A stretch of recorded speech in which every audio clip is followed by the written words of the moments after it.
여러분 안녕하십니까? 뉴스투데이 제주입니다.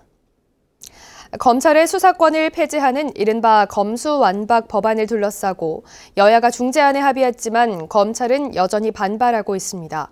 제주지검도 반대 입장을 밝힌 가운데 4.3 직권 재심도 어려울 것이라는 입장을 밝혀 논란이 일고 있습니다.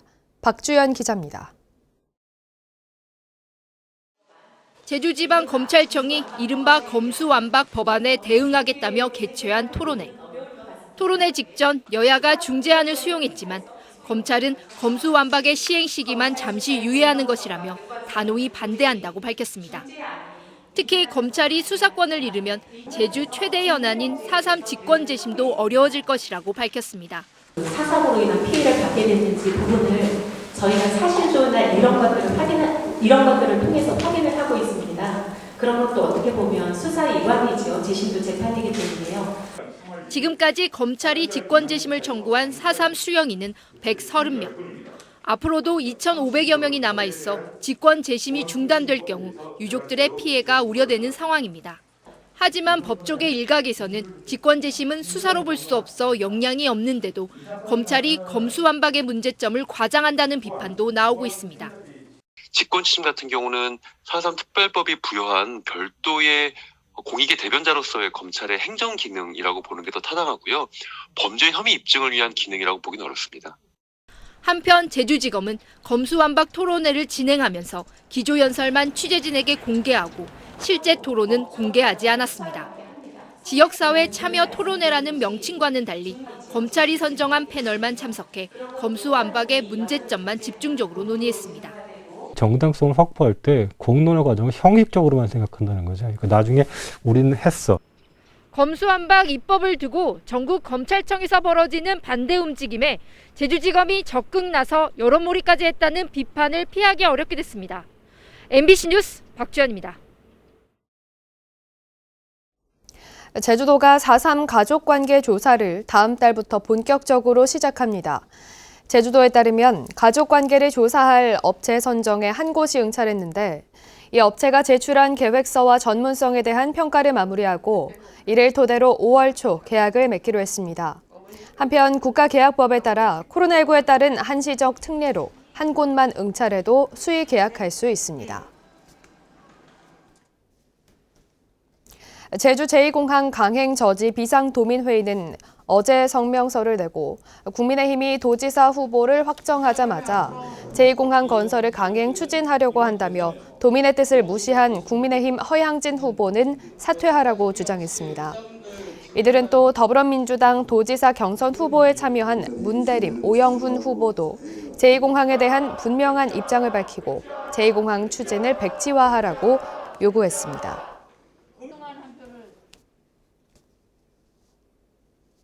6일 지방선거를 앞두고 국민의힘에 이어 더불어민주당 제주도지사 경선 결과가 이번 주 발표됩니다. 또 코로나19 감염병 등급이 하향 조정되면서 실내 다중이용시설에서도 취식이 가능해집니다. 한 주간의 주요 이슈를 김항섭 기자가 보도합니다. 더불어민주당 제주도지사 후보가 모레 확정됩니다. 더불어민주당은 모레까지 권리당원 투표 50%와 도민 여론조사 50%를 반영해 최종 후보를 발표할 예정입니다. 문대림 전 JDC 이사장과 오영훈 국회의원의 맞대결이 진행되고 있는 가운데 누가 최종 후보로 결정될지 관심이 쏠리고 있습니다. 오늘부터 코로나19 법정 감염병 급수가 1급에서 2급으로 하향됩니다. 이에 따라 노래 연습장과 영화관, 실내 체육시설 등 18종 시설과 국내선 항공기, 철도, 시외버스 등 대중교통시설에서 실내 취식이 허용됩니다. 또 오는 30일부터 3주 동안 백신 접종 완료자의 경우 요양병원과 시설에서 대면 접촉 면회를 할 수 있습니다. 다만 코로나19 확진자에 대한 7일 격리 의무 조치는 다음 달 말까지 이어집니다. 사회적 거리두기 전면 해제에 따라 제주 관광을 활성화하기 위한 마케팅 행사가 열립니다. 제주관광공사는 모레 서울 여의도 글래드 호텔에서 코로나19 제주 여행 홍보 행사를 열어 수도권 소재 기업체와 관광업계 등을 대상으로 제주 로컬 여행과 워케이션 지원 정책 등을 소개합니다. MBC 뉴스 김항섭입니다.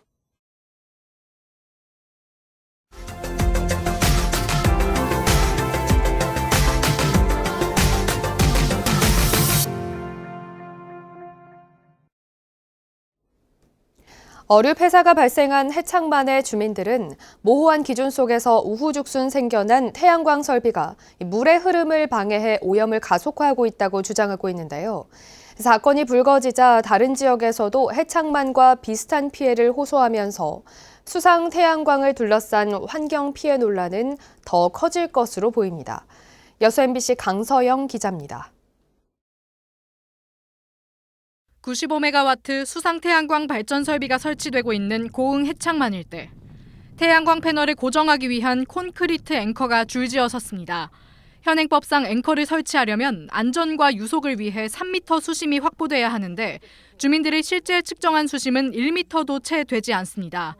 해창만이 담수호라는 이유로 고흥군이 설치 기준을 완화해줬기 때문입니다. 주민들은 이처럼 우후죽순 생겨난 태양광 설비가 물의 흐름을 방해해 패널 세척제로부터 발생한 환경오염을 가속화하고 있다고 주장하고 있습니다. 영산강유역 환경청은 해당 주장과 관련된 조사를 요청했지만 고흥군은 아직까지 별다른 움직임이 없는 것으로 전해졌습니다. 전국에서 이런 수상태양광은 없습니다. 이 강을 싹 덮는 물길을 막는 수상태양광은 없습니다. 정부에서도 좀 검토 좀 해봤으면 싶습니다. 해창만에 이어 지난 2018년부터 수상 태양광이 들어선 고흥 동강면의 4대 저수지에서도 주민들이 환경 피해를 호소하고 있습니다. 4대 저수지에서 붕어가 집단 폐사했다는 신고가 접수된 건 지난 14일. 농어촌 공사가 매일 폐사한 붕어를 수거하고 있는데 지금까지 모두 600여 마리에 달합니다. 주민들은 2년 전에 이어 올해도 어류 폐사가 발생했다며 이번에 정확한 원인 규명을 요구하고 있습니다. 태양광 설치 이후에 철새의 영향이 굉장히 크다는 거. 이거는 자연 환경에 엄청난 피해를 주고 있다는 거예요. 농어촌 공사는 외상이나 세척제 등 다양한 가능성을 열어두고 폐사 원인을 조사하고 있다고 밝혔습니다. 기본적으로 다 들어가 있고요. 그다음에 음이온, 계명 활성제, ABS 그 부분 관련도 같이 조사 항목에 넣습니다. 해창만 어류 폐사 사건을 계기로 수상 태양광과 관련된 환경 피해 논란이 점차 확대되고 있습니다. MBC 뉴스 강서영입니다. 창원이 보유한 수소 산업의 핵심 인프라가 호주에서 각광을 받고 있습니다. 현지에 수소 충전소를 설치해주고 호주에 그린 수소를 공급받을 수 있는 계기가 마련될 걸로 보입니다. MBC 경남 정영민 기자입니다. 수소버스 전용 충전소가 전국에서 처음으로 창원에 문을 열었습니다. 고성능 수소 압축기가 설치돼 시간당 버스 4대 최대 200kg의 수소를 충전할 수 있습니다. 창원의 한 수소 설비 업체가 핵심 부품인 수소 압축기를 국산화하는 데 성공하면서 설치한 겁니다. 승용차와 버스뿐 아니라 규모가 큰 트램과 청소트럭도 충전할 수 있는 건 전국에서 유일합니다. 지역의 수소 기업들이 세계 최고 수준의 충전소 기술을 확보한 데 따른 성과로 이제 호주까지 진출하게 됐습니다. 우리보다 훨씬 더 많은 인구를 가지고 더 많은 땅을 갖고 있는 이런 나라들하고 좀 더 어그레시브한 비즈니스를 계속 해야 되겠다. 호주의 에너지 기업들은 아직 걸음마 단계인 호주 수소 인프라 시장을 선점하기 위해 창원의 수소 정책과 기술 도입을 위한 구체적인 협약을 지난달 30일 맺었습니다. 창원 기업이 호주에 수소 충전소를 설치하면서 기술을 이전해주면 현지 기업들이 제작한 수소버스를 시범 운행하겠다는 겁니다. 기술 이전을 조건으로 호주의 그린 수소를 우리나라에 공급할 수 있는 길도 열리게 됐습니다. We can bring the good solution and technology into Australia hydrogen energy space, and we can see a great market opportunity for both of us. 창원시는 2040년 전국 수소 차량의 10%인 5만 2천여 대 운영을 목표로 기업들과 함께 수소 건설 장비와 선박, 항공 비행체 개발에도 나서기로 했습니다. 기업과 밸류 체인, 서플라이 체인들을 같이 형성해 나가야 됩니다. 그런 의미에 있어서 호주나 중동은 우리한테 중요한 파트너가 될 것이고요. 두바이를 시작으로 세계은행 국제 포럼에 이어 호주까지 창원의 수소 정책과 기술력이 세계 수소 시장에서 새로운 사업 파트너와 벤치마킹 대상으로 떠오르고 있습니다. MBC 뉴스 정영민입니다.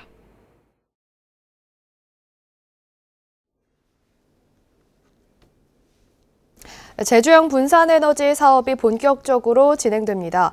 제주도는 2026년까지 881억 원의 예산을 투입해 친환경 에너지원인 그린 수소를 생산해 수소 충전소와 수소 차량 등에 보급할 계획입니다. 또 재생에너지에 남는 전력을 열로 변환해 냉난방에 활용하는 기술 개발과 전기차 배터리 활용 스테이션 구축 사업 등을 진행할 방침입니다.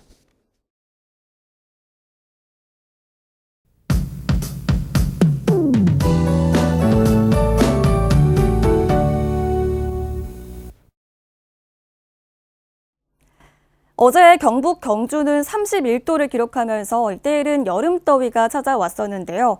남쪽에서 덥고 습한 공기가 다량 유입되고 있기 때문입니다. 이 고온과 습한 공기들이 비구름대를 만들면서 오늘 제주도를 시작으로 내일은 전국에 비가 내리겠습니다. 제주도는 현재 맑은 날씨를 보이고 있는데요. 오늘 구름 많다가 늦은 오후 5시경부터 비가 내리기 시작하겠습니다. 저녁 퇴근 시간 무렵에는 대부분 지역에 비가 내릴 것으로 예상됩니다. 이번 비는 봄비치고 양이 꽤 많고 바람도 강하게 불겠습니다. 서해상에서 저기압이 다가오면서 강한 남서풍이 고온과 습한 공기를 가득 몰고 오겠는데요. 따라서 지형적인 영향으로 국지성 호우가 예상됩니다. 밤사이에 산지에는 시간당 30에서 50mm가량의 강한 비가 집중되겠고요. 초속 20m 이상의 강풍도 몰아치겠습니다. 하천 주변이나 저지대에서는 침수 피해 없도록 유의하시고요. 입간판이나 시설물 피해 없도록 주변 점검 잘 해주시기 바랍니다. 비는 내일 늦은 오후까지 이어지겠는데요. 지역별로 비가 오는 정도가 다르겠습니다. 제주도 산지에는 최고 300mm가량의 비가 흠뻑 내리겠고요. 북부 해안 지역을 제외한 대부분 지역은 50에서 120mm가량으로 많은 비가 내리겠습니다. 한편 북부 해안 지역은 20에서 70mm 정도로 비의 양이 상대적으로 적겠는데요. 내일까지 빗길 조심하시기 바랍니다. 월요일 아침 현재 기온 보시면 포근하게 시작하고 있습니다. 북부 지역 15도, 서부 지역 16도, 동부 지역 14도를 보이고 있는데요. 현재 해안 지역에서는 안개가 낀 곳이 있으니까요. 출근길 안전운전 하시기 바랍니다. 오늘도 고온 현상이 이어지겠는데요. 북부 지역은 25도까지 올라가겠습니다. 서부와 동부 지역은 22도가 예상됩니다. 도서 지역도 구름 많다가 늦은 오후부터 비가 내리기 시작하겠습니다. 오늘 제주도 전해상에 안개가 끼겠고요. 물결도 점차 높아지겠습니다. 밤사이에는 제주도 남쪽 먼바다부터 풍랑특보가 발효될 것으로 예상됩니다. 내일 비가 그친 뒤에는 기온이 내려가면서 다시 온화한 날씨를 보이겠고요. 이번 주 금요일에는 또 한 차례 비가 내릴 것으로 예상됩니다. 내셨습니다.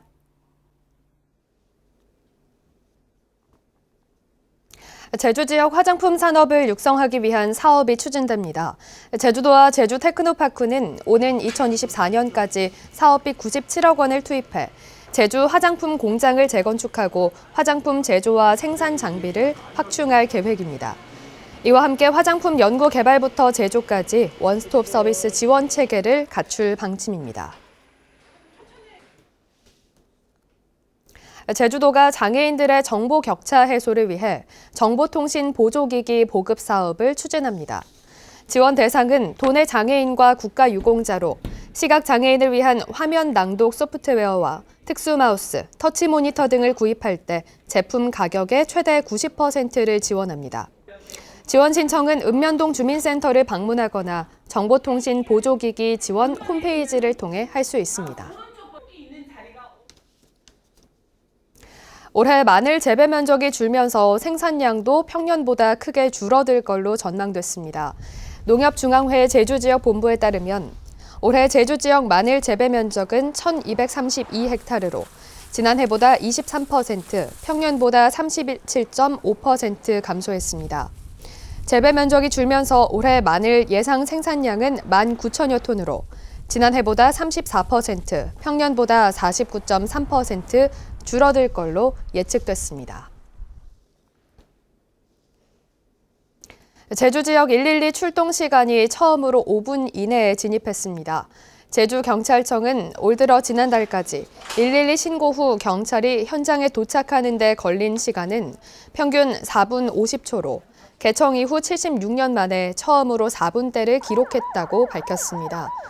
지난달 21일부터 중산간 지역에 시행 중인 24시 안심 경찰의 112 현장 도착 시간은 평균 6분 38초로 나타났습니다.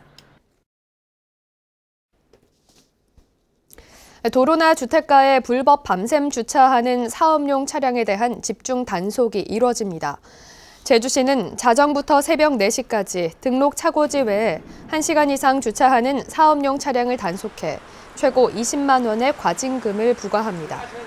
지난해에는 사업용 자동차 263대가 불법 밤샘 주차로 적발돼 과징금 4,900만 원이 부과됐습니다. 이륜자동차 불법 개조 행위에 대한 단속이 강화됩니다.